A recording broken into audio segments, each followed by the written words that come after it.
Hello, everyone, and welcome to Genocide News Now, a bi-weekly news update from the Anti-Genocide Coffee Break, a multinational podcast. We are your hosts, Molly Reagan and Teresa Merck, and you can find us at www.lemkininstitute.com, as well as on Patreon, Spotify, and iTunes. All the news and action items mentioned in this podcast are available on our website. Now let's dive into the news. We start this episode in India, where protests have erupted after the government of Prime Minister Narendra Modi announced it will implement the 2019 Citizenship Amendment Act. The CAA fast-tracks citizenship for the, quote, persecuted religious minorities of Hindus, Parsis, Sikhs, Buddhists, Jains, and Christians who have fled to Hindu-majority India from mainly Muslim Afghanistan, Bangladesh, and Pakistan before December 31st, 2014. In the latest rounds of protests against the measures that is seen by many as a political ploy by Modi and his ruling Hindu nationalist party, the BJP, in the run-up to India's election, hundreds have been injured and dozens killed, mostly being Muslim citizens of India. The CAA is firmly in line with the BJP's rhetoric, which has consistently sought to cast Muslim immigrants and refugees as, quote, infiltrators and, quote, illegal, whereas those from other groups are called, quote, asylum seekers. In a recent publication, Human Rights Watch cites a 2018 election speech by Home Secretary Amit Shah, in which he said, quote, illegal immigrants are like termites, and they are eating the food that should go to our poor, and they are taking our jobs. They carry out blasts in our country, and so many of our people die, end quote. He was referring to Muslim immigrants from Bangladesh in this speech. He promised that, quote, if we come to power in 2019, we will find each and every one and send them away. Action against them should not worry any patriot, end quote. The implementation of the CAA has also sparked anxiety among the nation's 200 million Muslims, particularly when coupled with the planned creation of the citizen verification process known as the National Register of Citizenship. The government-compiled NRC would list all official Indian citizens, leaving many Muslims throughout the country fearful that they would be unable to produce the proper documentation to be included on the register. Those living in India who are not found on the register would be subject to the newly formed foreigner tribunals that are empowered to deprive individuals of their citizenship and send them to a detention center. According to Amnesty International, in such a scenario, only the religious groups mentioned in the CAA would be able to retain their citizenship through the discriminatory application of the Citizenship Amendment Act, while others, including Muslims, would be rendered stateless. Such discriminatory laws targeting citizenship are frequent precursors to genocide. April 7th marked 30 years since the 1994 genocide of the Tutsi of Rwanda. Rwandans commemorated this anniversary with a week of national mourning for the approximately 800,000 Tutsis lost over the course of 100 days in 1994. All these years later, graves are continuing to be uncovered across the country, and only 28 genocide suspects have been extradited to Rwanda from around the world, while hundreds remain at large, with many residing in neighboring countries such as the Democratic Republic of the Congo and Uganda. At the time of the genocide, Hutus made up approximately 85% of the Rwandan population, with the rest consisting of the Tutsi minority and a small percentage of Twa, the original inhabitants of the country. Politicized ethnic identity is central to the story of the Rwandan genocide. While the groups labeled Hutu and Tutsi shared the same culture, language, and religion and could not be identified by phenotypic differences, the importance of the distinction between Hutu and Tutsi was written deeply into Rwanda's history. In pre-colonial times, Tutsis were associated with the ruling kingdom and the Hutus were the governed or commoners. All were part of the same social system and were in no way different tribes.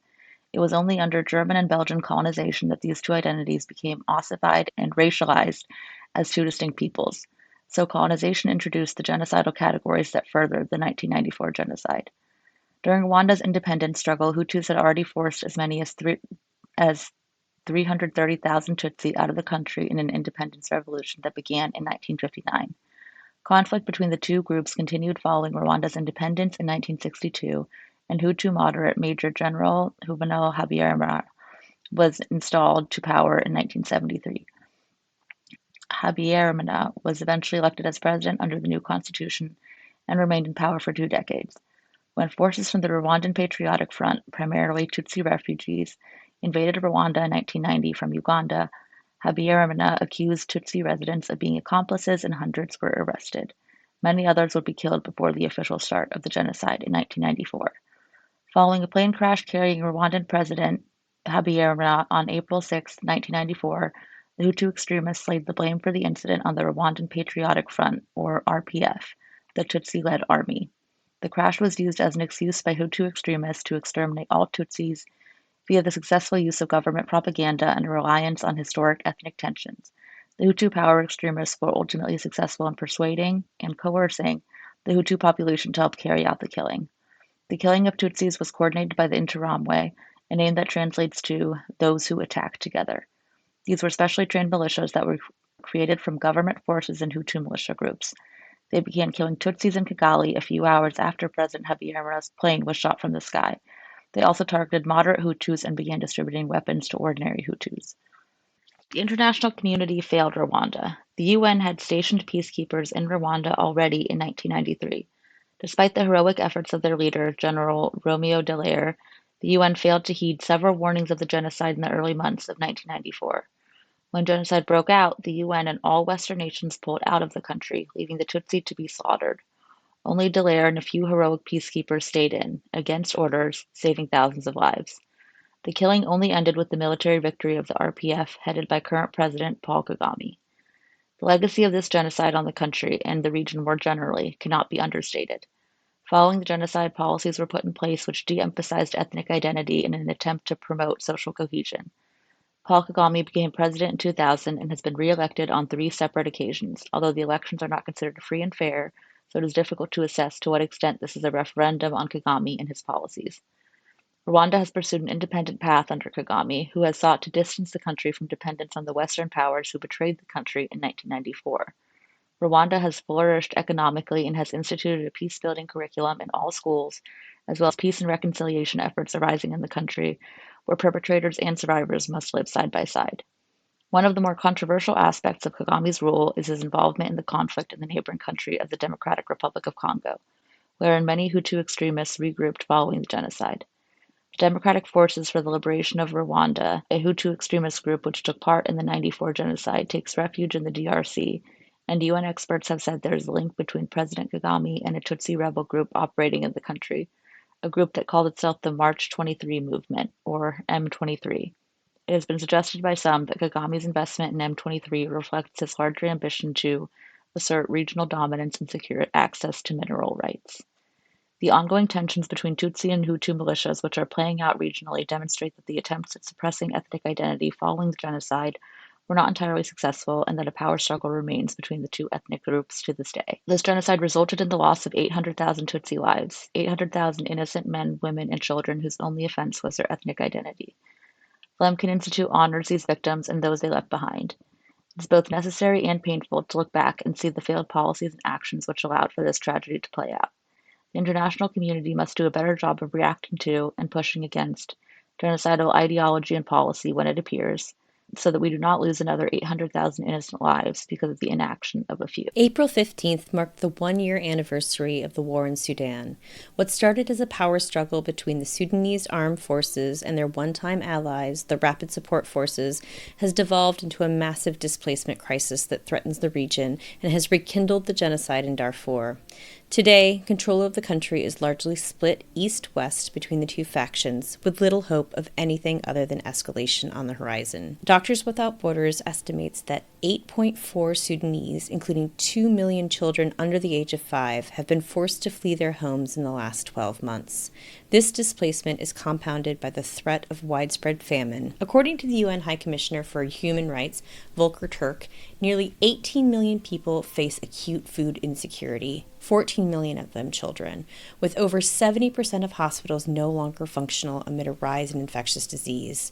The International Crisis Group reports that about 90% of those suffering acute food insecurity are stuck in areas of active conflict, including millions of residents in the greater Khartoum area and its sister city of Gezira. The two sides generally show callous disregard for civilians' plights, with the RSF demanding sky-high fees from aid trucks at checkpoints or stealing their cargo. while the army tries to block relief in RSF-held areas where many camps of the internally displaced and devastated towns have been unable to receive assistance. As the conflict has deepened, regional fragmentation is increasing along ethnic lines. Hate speech is on the rise, increasing the likelihood of more mass killings and sexualized violence than has already occurred over the last 12 months. Though the conflict has had such a large impact on so many lives, those affected feel largely forgotten by the world. With the international community stretched thin due to the myriad humanitarian crises across the globe and domestic politics in many countries making governments less able to give foreign aid, only 5% of the requisite funding for Sudan had been secured by this grim first anniversary. The Lemkin Institute mourns for those Sudanese whose lives have been upended or lost by this conflict. We are committed to continuing to shine a light on their plight and impel the international community to action. Conflict and insecurity have been active in Haiti for some time now, with the assassination of democratically elected President Jovenel Moïse in 2021 leaving a power vacuum that was filled by Ariel Henry, the prime minister under Moïse. This move was supported by several nations, including the United States. With elections being put on hold multiple times since Henri's assumption of power, protests have become increasingly common. When Henri announced in 2023 that elections would not take place until 2025, armed groups increased the violence in the nation's capital, Port-au-Prince. According to United Nations estimate, rebel forces have taken control of approximately 80% of the capital and are responsible for the increase in killings, kidnappings, and rapes that have occurred there since Moïse's death. A report released by the United Nations in January of this year estimates that more than 8,400 people have been killed, injured, or kidnapped in 2023, an increase of 122% from 2022. Although armed groups have been calling for Henri's resignation for some time now, attacking airports, police stations, seaports, and the central bank to emphasize their message, it was the escape of roughly 4,000 prisoners from two of the country's main prisons in March that has brought the situation in Haiti to a head. In just 1 week, 15,000 people have been displaced from the capital, according to an estimate by the UN. Not only that, but of the 11 million people living in Haiti, about 1 million are on the brink of famine. A decree was published on Friday, April 13th, which announced the formation of a presidential transitional council, which will choose a new prime minister and attempt to restore order in the capital. This announcement comes approximately 1 month after Henri agreed to step down as prime minister. This council is to be made up of 9 members, none of which have been named or made public.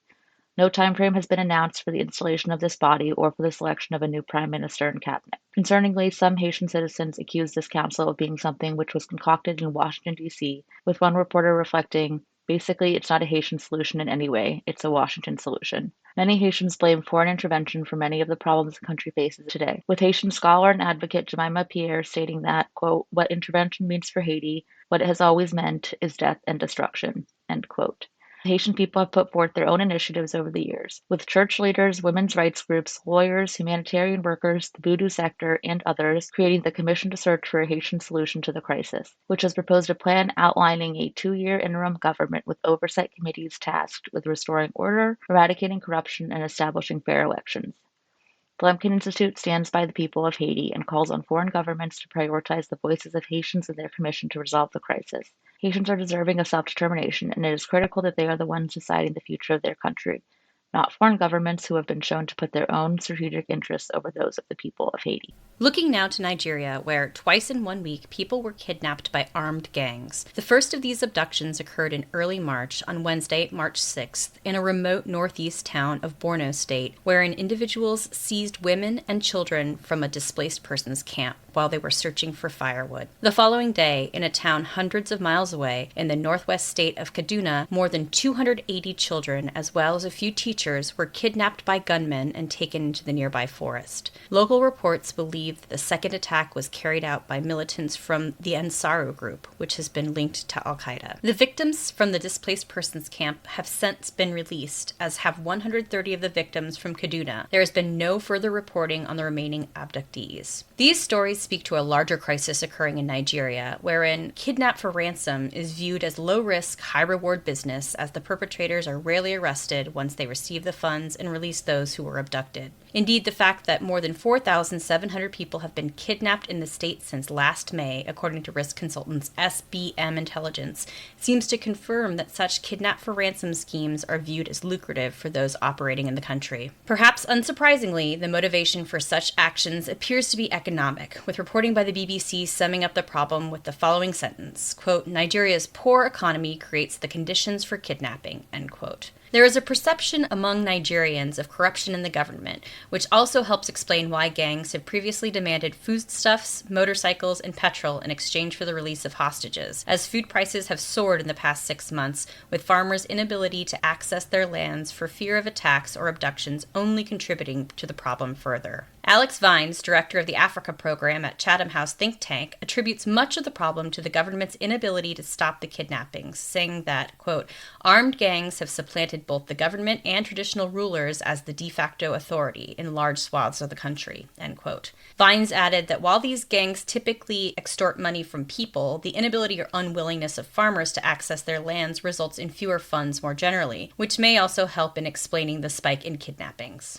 Finally, the country's porous borders contribute to insecurity, as does the Islamist violence in the wider region, where vast forest reserves in the border regions have been turned into operational bases for criminals. Balama Berkati, a senior conflict analyst at the Tony Blair Institute for Global Change, believes that transnational cooperation with Nigeria's neighbors, especially Niger, Cameroon, and Chad, is needed for such incidents to stop occurring. Additionally, Berkati adds, the authorities must be willing to bring the perpetrators to justice. When lawlessness is met with impunity, it is only natural that such activities will grow. It is therefore critical that the government demonstrates its concern over this activity with concrete actions and penalties in place for the perpetrators. That's all we have time for on this episode of Genocide News Now, but be sure to tune into future episodes and stay up to date on global news. To follow our work on conflicts with more rapid developments, such as Israel's war on the Palestinians and Azerbaijan's aggression toward Armenia, follow us on social media. You can find us at Lemkin Institute, all one word, on Instagram, the platform formerly known as Twitter, Facebook, WhatsApp, and Telegram. For more on our work in the field of genocide prevention, don't miss our website, www.lemkininstitute.com. If you would like to take action and make an individual difference, be sure to visit our Take Action page there. Thank you for listening and have a great day.